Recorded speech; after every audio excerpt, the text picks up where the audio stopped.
सही कहा आपने। इस अद्भुत प्रस्तुति के बाद अब एक अद्भुत से बहुत दूर, बहुत ही गैर अद्भुत, बहुत ही मामूली संभाषण उद्घाटन की रस्म, जो कि आमतौर से सभी कार्यक्रमों में होती है, करनी ज़रूरी होती है, उसके लिए मुझे बुलाया है। परंतु मैं संस्कृत अकादमी का शुक्रगुजार हूँ कि आज यहाँ आकर कुछ तो मैंने भी सीखा। परंतु उससे पहले आदरणीय आचार्य दयानंद भार्गव जी जयपुर, जोधपुर, लखनऊ, दिल्ली, जालोर से अलग अलग स्थानों से आए हुए आचार्य, महाज्ञानी व्यक्ति, सभी प्राचार्य महोदय और सभी देवियों सज्जनों,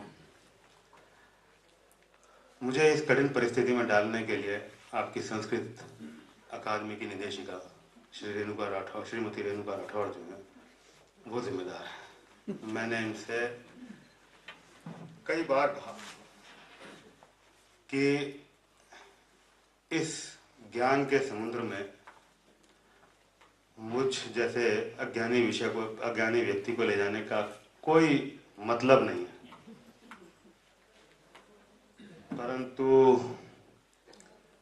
आप अब तक इनके शायद स्वभाव से परिचित हो गए होंगे, जिसके पीछे पड़ती हैं उसे छोड़ती ही नहीं है।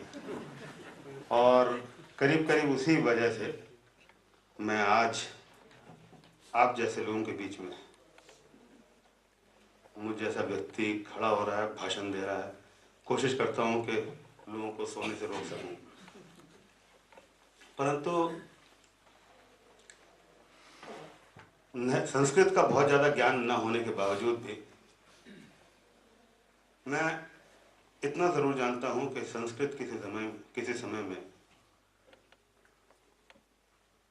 एक ऐसी भाषा थी जिससे हिंदुस्तान की सारी भाषाओं का उद्गम हुआ है। संस्कृत एक वो भाषा थी जिसने इस देश की संस्कृति की नींव डाली है। संस्कृत वो भाषा थी, वो भाषा है भी, गलत होगा यह कहना थी, लेकिन मुश्किल यह है कि इस पीढ़ी के लोगों के लिए वो भाषा थी ही हो गई है। संस्कृत वो भाषा है जिसने इस देश के जितने भी वेद और ज्ञान के जितने भी जो भंडार हैं उनकी भाषा थी। खेद का विषय यह है कि वो भाषा, जैसा मैंने पहले कहा, अब थी बन के रह गई है नहीं रह गई है। और इस सब के लिए अभी रेणुका जी कह रही थी कि मैं बार बार ये कहता हूँ कि इसको सरल किया जाए, इसको निर्मल किया जाए। मैं आज भी यही कहूँगा। खासतौर से दयानंद जी से अलग अलग जगहों से आए हुए जो संस्कृताचार्य यहाँ हैं, उनसे यही कहूँगा कि यदि संस्कृत उतनी ही कठिन रह गई और संस्कृत उतनी ही दुर्गम रही जितनी की आज है, तो कहने में अच्छा तो नहीं लगता, लेकिन सच्चाई भी ये है कि आज तो इस छोटे से ऑडिटोरियम में सिर्फ 25-30 कुर्सियां खाली हैं। अगर इतनी ही दुर्गम और इतनी ही कठिन संस्कृत रही तो 10 साल बाद शायद 100 कुर्सी खाली होगी। और ये ना रहे, इसकी जिम्मेदारी मैं चाहूं तो भी नहीं ले सकता, क्योंकि मेरे में वो ज्ञान ही नहीं है जो आप में है। और इसलिए आपकी जिम्मेदारी, छोटे मुंह बड़ी बात, इसलिए और भी ज्यादा बढ़ जाती है कि किसी भी तरह से इन वेदों को जो हमारी संस्कृति, जो हमारी धरोहर है, जो हमारी संस्कृति की नींव है, उनको इतना सरल बना दीजिए, इतना सरल बना दीजिए कि आम आदमी जो है वो उससे अछूता रह ही ना सके। जो आज अछूता है, जो संस्कृत, जो वेद, अभी इतना सुंदर मंत्रोच्चारण हो रहा था और सुनने में बहुत अच्छा लग रहा था।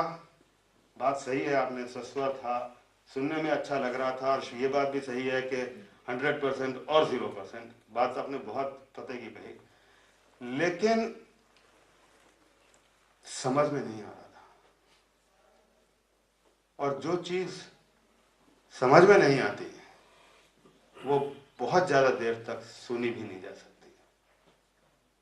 इसलिए मेरा आप लोगों से करबद्ध हाथ जोड़कर निवेदन है कि इन वेदों को हम जैसे लोगों के लिए आप जितना सरल कर सकते हैं, जितना ज्यादा सरल कर सकते हैं, उतना सरल कर दीजिए। हमारी पीढ़ी के तो नहीं, लेकिन आपकी पीढ़ी के लोगों का मुझे, या आपके तो पहली पीढ़ी के लोगों ने जब बीमार होते थे तो दवाएं बहुत, वैद्य जी के यहाँ जाके दवा बहुत कड़वी पीनी पड़ती थी। काफ़ी कड़वी दवाएं वैद्य जी दिया करते थे। मुझे भी याद है जब मैं बहुत छोटा था, मेरे दादाजी जो है मुझे कभी किसी वैद्य के यहाँ ले जाया करते थे तो शीशी में लाल रंग की या हरे रंग की कुछ इस तरह से पानी सा भर के देते थे और उसे पीने में नाक बंद करके पीना पड़ता था। आज क्या हुआ है,